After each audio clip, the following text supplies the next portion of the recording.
کی زندگی کا تعلق خواب کے ساتھ بڑا گہرا تعلق ہے جی.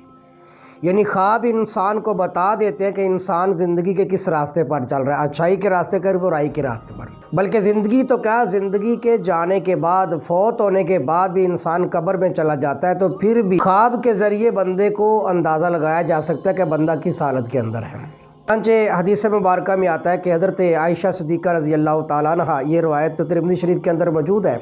فرماتی ہے کہ آپ علیہ الصلوۃ والسلام سے پوچھا گیا ورقہ بن نوفل کے بارے میں. تو جب حضور سے سوال کیا گیا تو خدیجہ الکبریٰ نے عرض کی کہ یا رسول اللہ صلی اللہ علیہ وسلم، شک ورقہ بن نوفل وہ آپ کی تصدیق کرتے تھے، آپ کو سچا مانتے تھے، لیکن آپ کے اعلان نبوت فرمانے سے پہلے ان کا انتقال ہو جاتا ہے.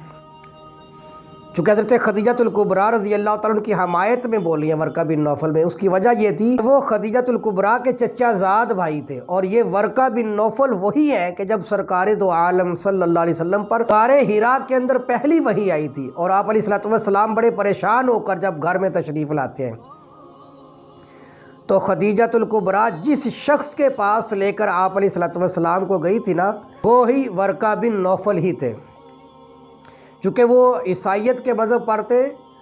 اور انجیل کو پڑھا کرتے تھے، اور آپ علیہ الصلوۃ والسلام کے بارے میں جب خدیجہ الکبریٰ نے بتایا نا، ورقہ بن نوفل نے اس وقت حضرت خدیجہ الکبریٰ سے کہا تھا کہ تمہیں مبارک ہو، اگر یہ آپ علیہ الصلوۃ والسلام جو فرما رہے ہیں، جو آپ کے شوہر، اگر بات ایسی ہی ہے پھر یہ تو وہی ہے جو موسیٰ علیہ الصلوۃ والسلام اور عیسیٰ علیہ الصلوۃ والسلام کے پاس آیا کرتے تھے.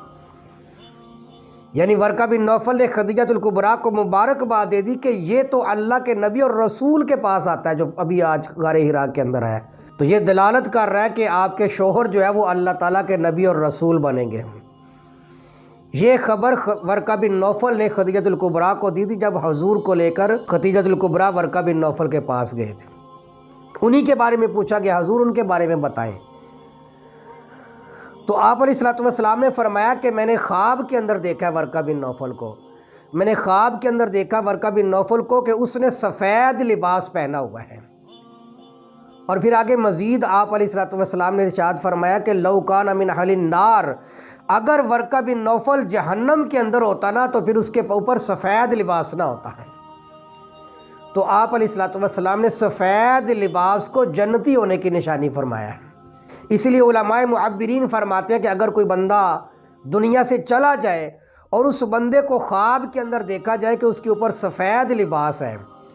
اور اسی طرح علماء کرام نے لکھا ہے کہ اگر دیکھا جائے خواب کے اندر میت کو کہ سبز رنگ کا لباس پہنا ہوا ہے، تو تعبیر کے علماء کرام فرماتے ہیں کہ یہ اس بات کی نشانی ہے کہ اللہ تبارک و تعالیٰ نے اس کو جنت عطا فرما دی ہے، اور اللہ تبارک و تعالیٰ نے اس کی مغفرت فرما دی ہے. تو سفید لباس کو خواب کے اندر دیکھنا میت کے اوپر، یہ اس کے اچھے اور نیک ہونے کی نشانی ہے. اسی لیے اللہ کے محبوب علیہ الصلوۃ والسلام کو سفید لباس پسند بھی تھا. بلکہ آپ علیہ الصلوۃ والسلام نے ایک حدیث مبارکہ میں ارشاد فرمایا کہ البسوا ثیابکم وکفنوا فیہا موتاکم،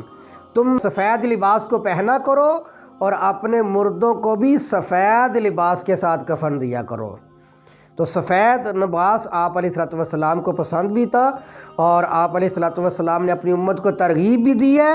اور فرمایا کہ اگر خواب کے اندر کوئی بندہ دیکھ بھی لے میت نے سفید لباس پہنا ہوا ہے تو یہ اس کے جنتی ہونے کی نشانی ہے جی.